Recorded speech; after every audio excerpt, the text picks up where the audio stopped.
Bem-vindo, doutores! Nesse vídeo vou analisar o último pressuposto da responsabilidade civil, a culpa, passando, é claro, pelas três modalidades: negligência, imprudência e imperícia. Aguardo vocês após a vinheta.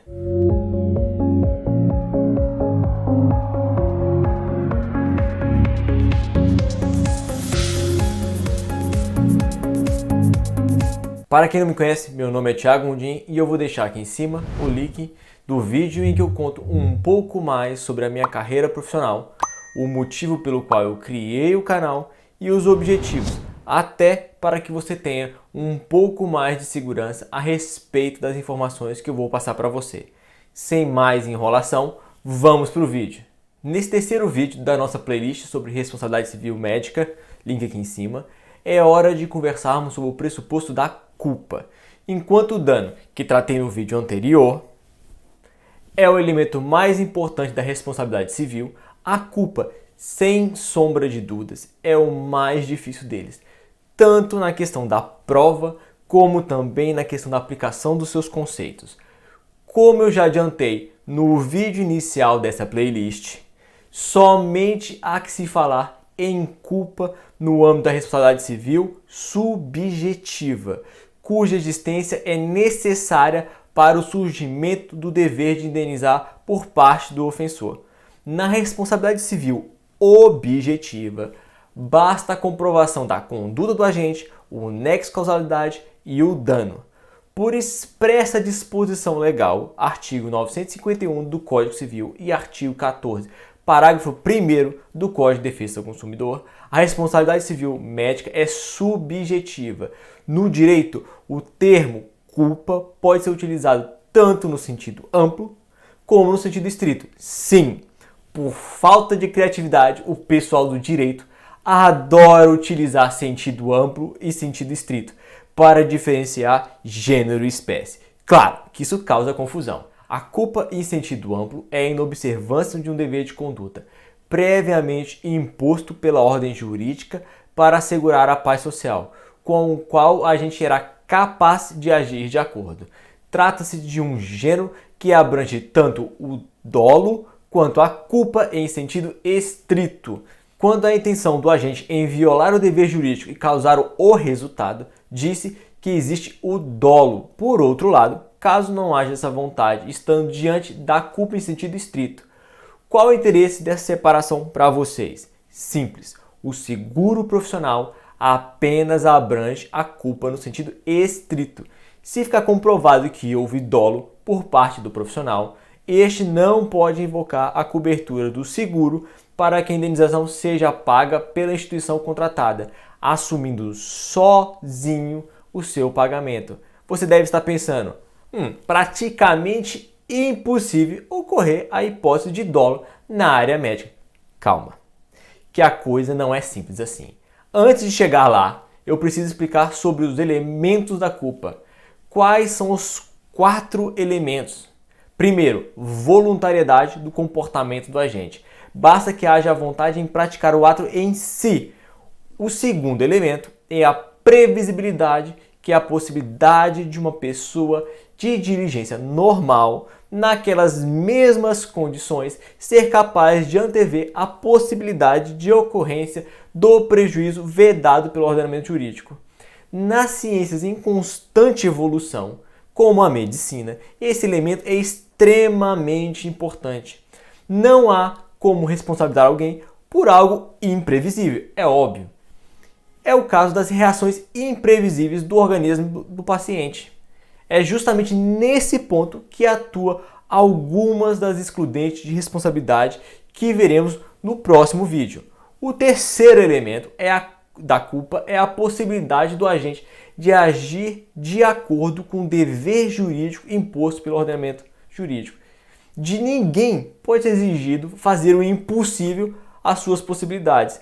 Acredito que muita gente já conseguiu imaginar a importância desse elemento. O médico não é um super-herói. Aqui também é outro aspecto em que atuam as causas de exclusão da responsabilidade.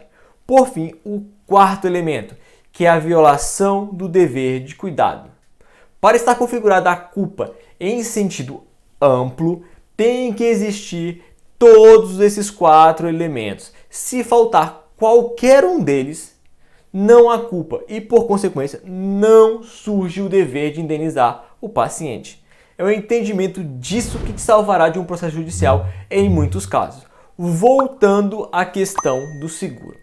Existe dolo não apenas na situação em que o agente deseja o resultado proibido. Também age com dolo aquela pessoa que prevê a possibilidade da ocorrência do resultado danoso e aceita deliberadamente que venha a ocorrer o prejuízo à vítima, inclusive praticando comportamento que incremente o risco de ocorrer. Quer um exemplo prático de situação limítrofe entre dolo e negligência gravíssima? Hipótese em que eu não me surpreenderia e seria defensável que o juiz decida em um e outro sentido. Sei que vou levar umas pedradas, mas para mim é importante ensinar e avisar. Vamos lá! É a situação do médico anestesista que atua em 2 cirurgias eletivas ao mesmo tempo. Se for 3 eletivas, já estamos no campo do dolo mesmo. Claro que eu não estou falando das situações de urgência, no meio de uma catástrofe em que falta equipe médica e os profissionais têm que se desdobrar. Nesse caso, é impossível exigir que o médico faça diferente. Falta o terceiro elemento da culpa, que é a possibilidade do agente agir de acordo com o dever jurídico.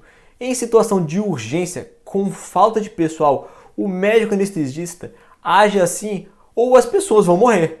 É simples. Na culpa em sentido estrito, daqui para frente, quando eu falar em culpa, é dessa que eu estou falando, o médico não quer causar dano ao paciente, mas a sua atitude negligente, imprudente ou imperita resulta em dano ao paciente. Na conduta culposa existe um desvio do padrão de comportamento em que se espera do profissional. A responsabilização ocorre justamente em razão da comparação entre o comportamento praticado pelo profissional e a conduta ideal para aquela situação. É nesse ponto que os protocolos médicos, a literatura médica consagrada e as resoluções e as recomendações do Conselho Federal de Medicina assumem grande relevo, porque atuam como modelos do padrão de comportamento adequado da conduta do profissional. A função do perito judicial auxiliar do juízo em questões técnicas é justamente identificar o modelo ideal adequado para aquele caso concreto e apontando as diferenças ou não.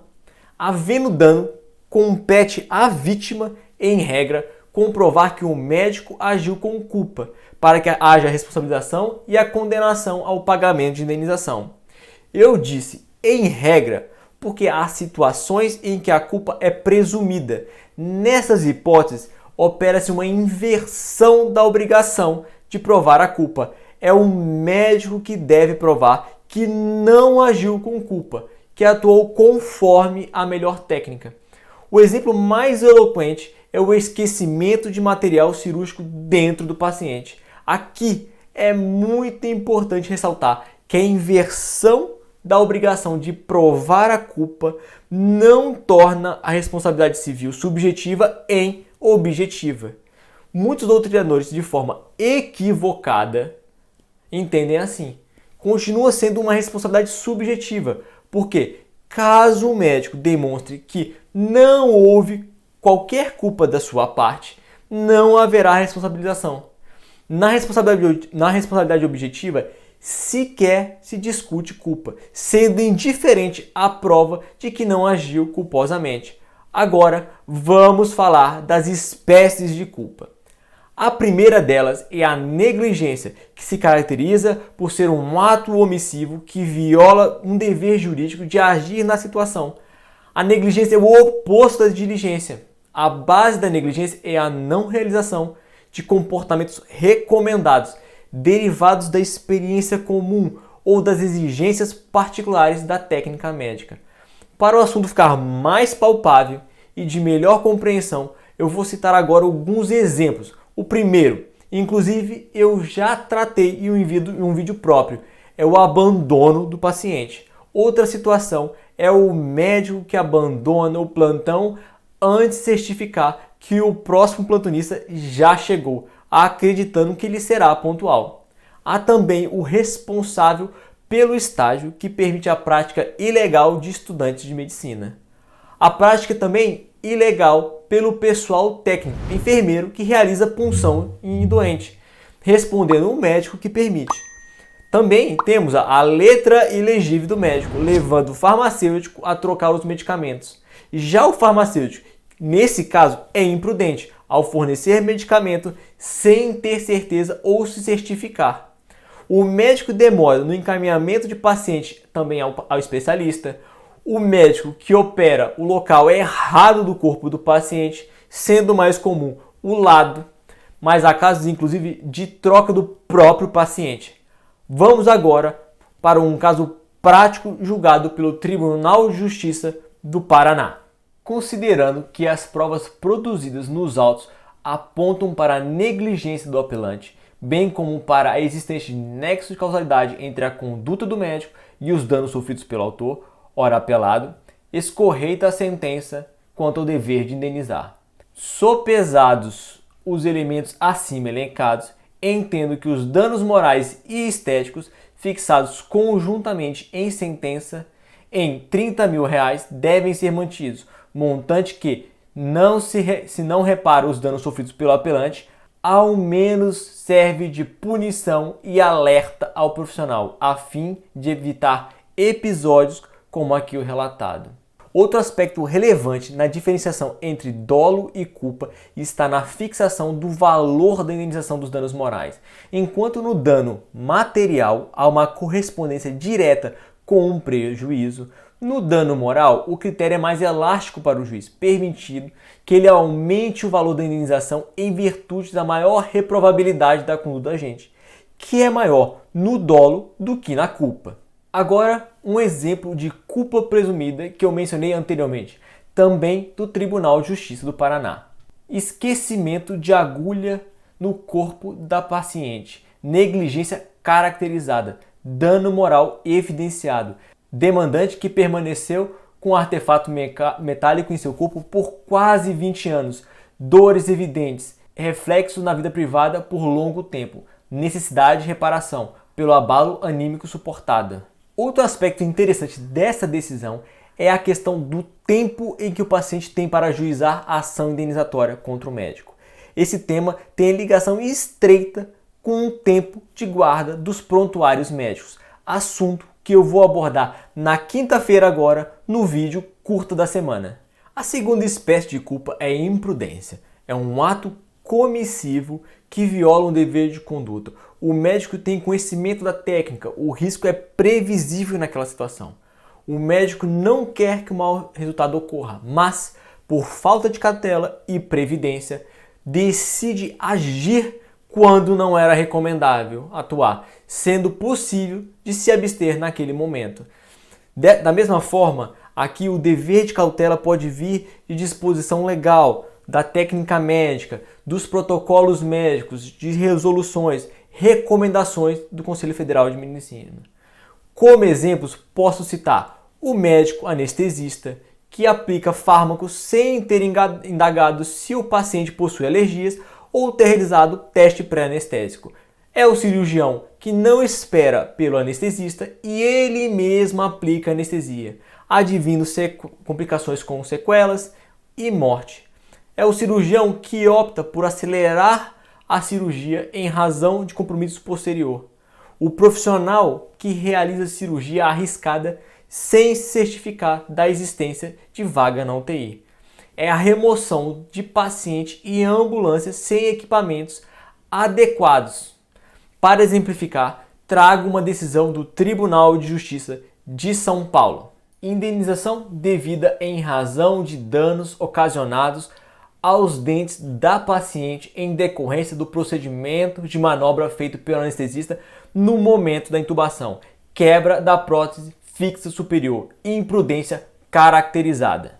Por último, a imperícia. Como tanto a imprudência como a imperícia são condutas positivas, há normalmente uma confusão entre elas. Na imprudência, tem-se pleno conhecimento da técnica médica e dos riscos envolvidos, mas se opta por agir de forma diversa, em desatenção a procedimentos de cautela. Na imperícia, a falta de conhecimento, o despreparo prático, falta de habilidade ou mesmo a falta de experiência. É o profissional sem treino adequado nas técnicas e instrumentos profissionais.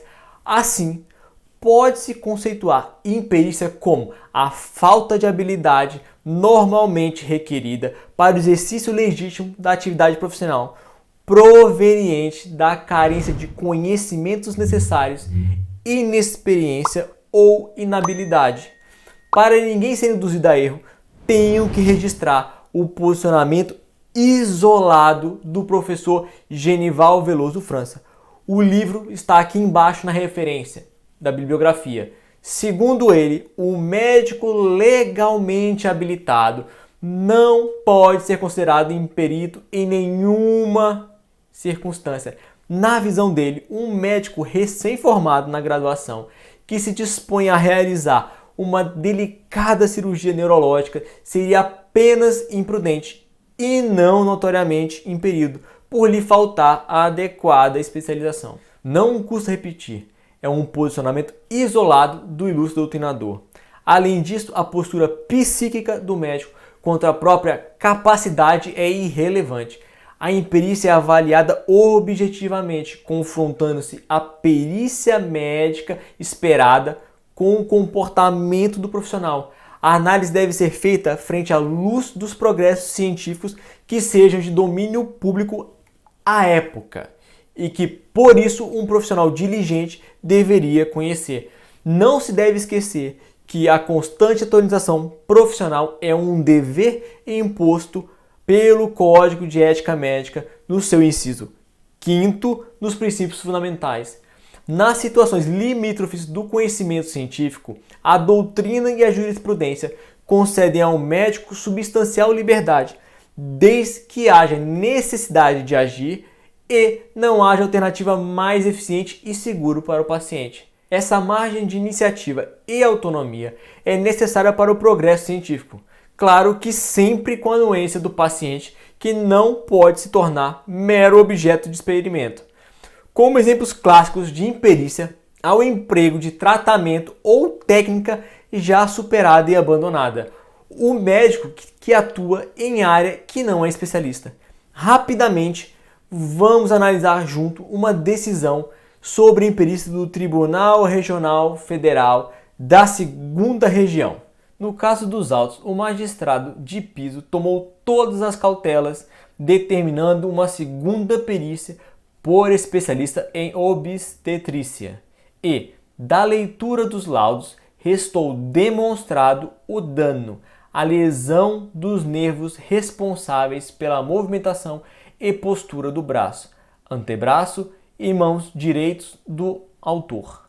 A extração de feto de mais de 4 kg pela via normal, com manobra de forte tração na cabeça fetal para a extração dos ombros, o nexo causalidade entre a ação e o dano e a imperícia, que se evidenciam em especial nas respostas aos quesitos 1, 2, 4 e 5 do juízo. O valor da indenização por dano moral deve se adequar aos princípios da razoabilidade e proporcionalidade, fixo em R$100.000 a serem depositados em conta de poupança a ser aberta em nome do menor, podendo ser levantada pelo autor quando atingir sua maioridade, salvo autorização judicial ouvido o MPF. Sobre esse último ponto da fixação da indenização, irei fazer um vídeo específico sobre a liquidação do dano, nome bonito do direito para qual o tamanho do seu prejuízo.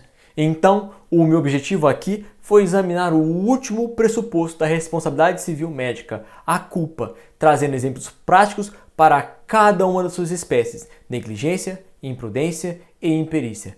Por fim, é importante relembrar que esse vídeo é educativo e tem apenas o objetivo de levar informação ao médico, para que dessa forma se previna contra problemas. Caso surja algum, procure o seu advogado para examinar o seu caso concreto o quanto antes. No direito, prevenir também é o melhor remédio. Se esse conteúdo te auxiliou, deixa seu like, compartilhe com os demais colegas médicos. Você pode estar ajudando alguém a evitar um problema sério. Mande para os seus colegas que você acha que esse vídeo pode auxiliar. Ajude esse conteúdo a chegar a mais pessoas. Inscreva-se no canal e clique no sino aqui embaixo para receber as notificações dos próximos vídeos. Inscreva-se no Instagram, eu aviso lá sempre que eu posto aqui no YouTube. Fique à vontade para deixar nos comentários aqui embaixo as suas sugestões de novos temas a serem abordados. Obrigado pela audiência e até a próxima!